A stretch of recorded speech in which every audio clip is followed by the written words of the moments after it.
हिंदी अधिष्ठान के अध्यक्ष डॉक्टर मीन केतन प्रधान जी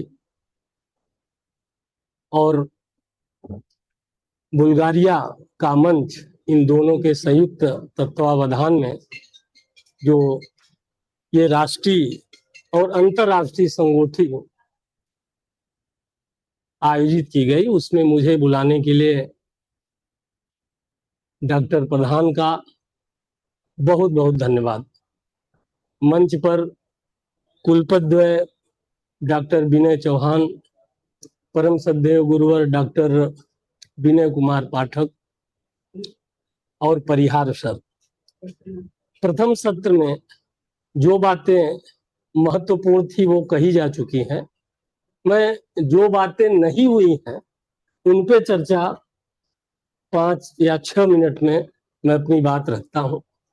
देखिए, जब डॉक्टर प्रधान का मेरे पास फोन आया तो उन्होंने कहा कि भारतीय ज्ञान परंपरा पर हम चर्चा कर रहे हैं, एक अंतर्राष्ट्रीय संगोष्ठी है। तो मैं जो महत्वपूर्ण बात है, भारतीय ज्ञान क्या है, परंपरा की बात तो बाद में आती है, पहले भारतीय ज्ञान को हम ये देखें। तो भारतीय ज्ञान हमारा जो शुरुआत होता है, निश्चित रूप से आप सभी जानते हैं, जैसा कि अभी डॉक्टर परिहार ने कहा, वेद से हम शुरू करते हैं और अब तक के जितने ज्ञान है वो हमारी भारतीय ज्ञान परंपरा में। अब भारतीय ज्ञान प्राप्त कैसे हुआ? कुछ लोग ने कहा ये ईश्वर प्रदत्त है। ज्ञान 2 तरीके से प्राप्त किया जाता है, ऐसा हमारे भारतीय ऋषि मुनियों ने और पाश्चात्य दार्शनिकों ने कहा। पहला साधन है अनुभव। उस अनुभव में पंच तन मात्राएं हैं, इंद्रियां हैं। बड़े जल्दी से मैं अपनी बात को समाप्त करूंगा जिस पे चर्चा नहीं हुई है। ये अनुभव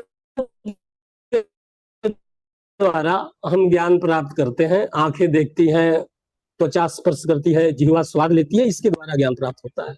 दूसरा है बुद्धि। बुद्धि के द्वारा हम ज्ञान प्राप्त करते हैं।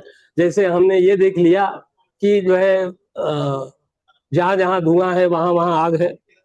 तो एक हमने एक सूत्र निर्धारित किया कि जहां जहां हमने धुआं देखा, जब उसका विश्लेषण किया, अन्वेषण किया बुद्धि के द्वारा, तो ये लगा कि जो है जहां जहां धुआं होगा वहां वहां आग होगा। तो एक सूत्र वाक्य हमने दिया। भारतीय ज्ञान परंपरा में इसे अनुभववादी सिद्धांत और बुद्धिवादी सिद्धांत से अभिहित किया गया। लेकिन एक तीसरा सिद्धांत है जो विश्व के किसी भी न तो विचारों में और न ही सिद्धांत में प्रतिफलित हुआ। अनुभववाद और बुद्धिवाद के ऊपर एक अध्यात्मवाद है।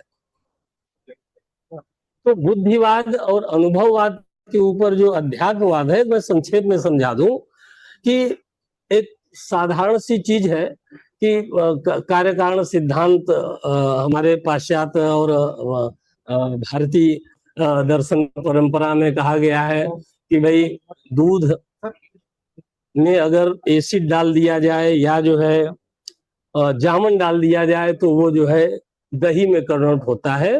तो एक परंपरा से सामान्य हो गई कि दही का कारण जो है दूध है। तो दूध और दही को अनुभव से और बुद्धि से देखा जा सकता है, लेकिन अध्यात्म की प्रक्रिया वहां शुरू होती है जिसको आध्यात्मिक ज्ञान करते हैं। ये साइंस से भी अलग है।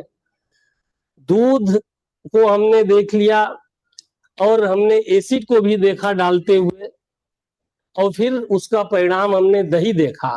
लेकिन दूध से दही में जो कन्वर्टर का प्रोसीजर है, जो प्रक्रिया है, वह कौन सा तत्व है, उसको न तो हमारी बुद्धि और न ही हमारा अनुभव, दोनों से ये परे है। और यहीं पर अध्यात्म का जन्म होता है। दूध से दही होने की हमारी बात को ध्यान दीजिएगा आप सभी। मैं बहुत महत्वपूर्ण बात इसलिए कह रहा हूं, अध्यात्म की चर्चा कर रहा हूं कि दूध से दही बनने की जो प्रक्रिया है, न तो उसे बुद्धि पकड़ रही है, हमने जामुन को देख लिया, एसिड को देखा, दूध को भी देखा और दही को भी देखा, लेकिन दूध से दही होने की जो प्रक्रिया है उसको न तो हमारी बुद्धि और न ही हमारा अनुभव कैच कर पा रहा है। तो ये जो प्रक्रिया है, इस प्रक्रिया का अध्ययन, इस प्रक्रिया को पकड़ने का, इस प्रक्रिया को जानने का प्रयास अध्यात्म है। जैसा कि हमारे परिहार सर ने बताया कि व्याख्याएं जो उपनिषद के रूप में हुई हैं, आप ये देखेंगे कि इन्हीं इस प्रक्रिया का बहुत विस्तार से उल्लेख है। अविशावास्मितम सर्वम यत् किंच जगत्याम जगत तेन तक्तेन भुंजीथा मा कश्चित दुख भाग भवेत। ये सारी जितने उपनिषद की सूत्र हैं, ये जो व्याख्याएं हुई है, वेद की जो व्याख्या हुई है, तो आप ये मान के चलिए कि उस अध्यात्म को भी हमारे ज्ञान परंपरा में एक निश्चित स्थान मिला है।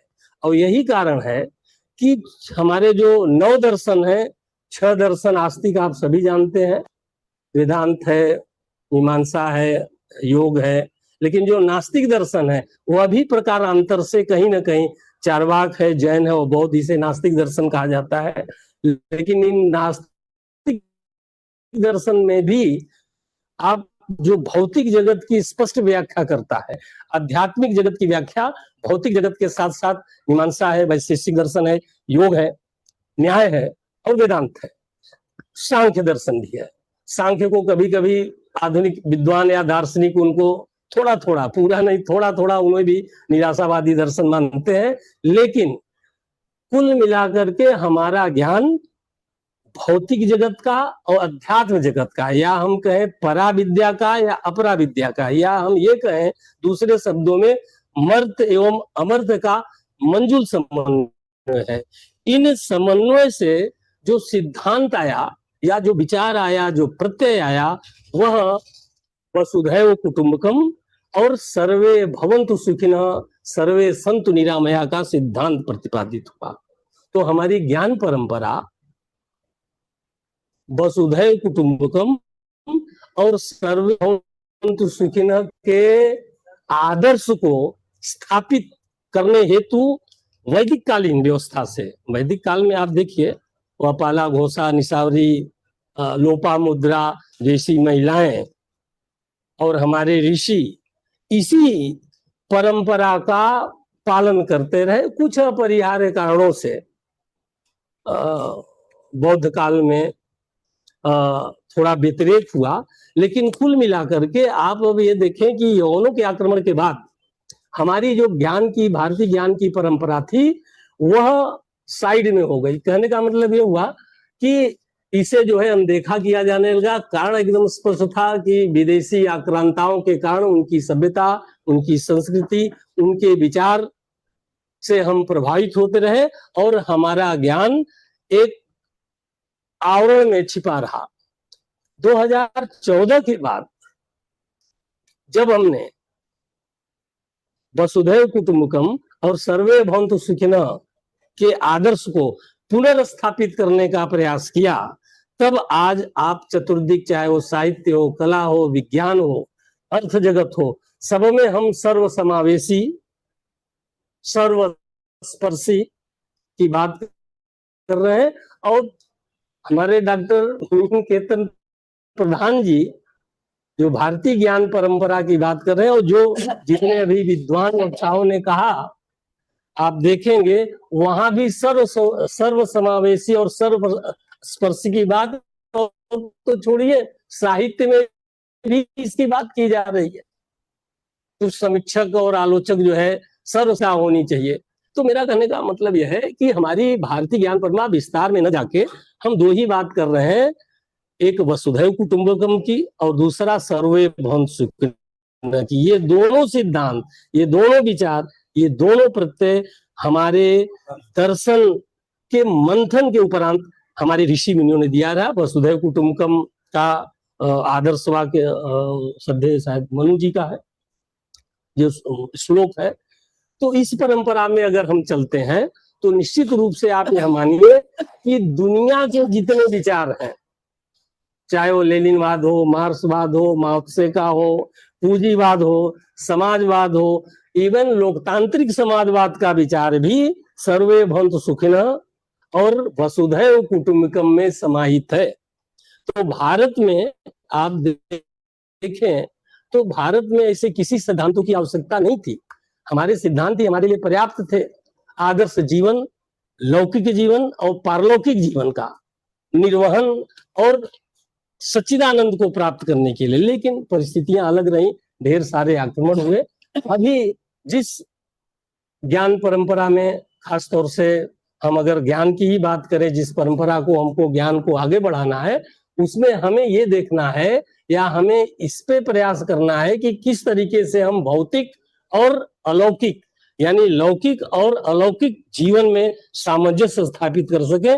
देखिए, भारतीय ज्ञान परंपरा का एकमात्र ही सूत्र है कि हम लौकिक और अलौकिक, परा और अपरा, मर्त्य और अमर्त्य का किस तरीके से सुंदर समन्वय कर सकते हैं, मंजूल समन्वय कर सकते हैं, ये हमारा जो है प्रयास होना चाहिए। क्योंकि समय कम है, मुझे लंबी यात्रा भी करनी है और ज्ञान की बातें बहुत हुई और खासतौर से श्रद्धेय डॉक्टर परिहार का उद्बोधन सुनने के बाद कुछ कहने को नहीं बचता है, इसलिए मैं अपनी वाणी को विराम दे रहा हूँ। अध्यक्ष जी का सादर अभिवादन कर रहा हूँ और कृतज्ञता ज्ञापित कर रहा हूँ कि आपने मुझे याद किया, बुलाया। बहुत बहुत धन्यवाद। जय हिंद, जय भारत, जय छत्तीसगढ़। बहुत स्वागत, बहुत धन्यवाद डॉक्टर गणेश श्रीवास्तव जी। आपने भारतीय ज्ञान परंपरा की आधुनिक स्थिति परिस्थिति के संदर्भ में बहुत महत्वपूर्ण बातें कही।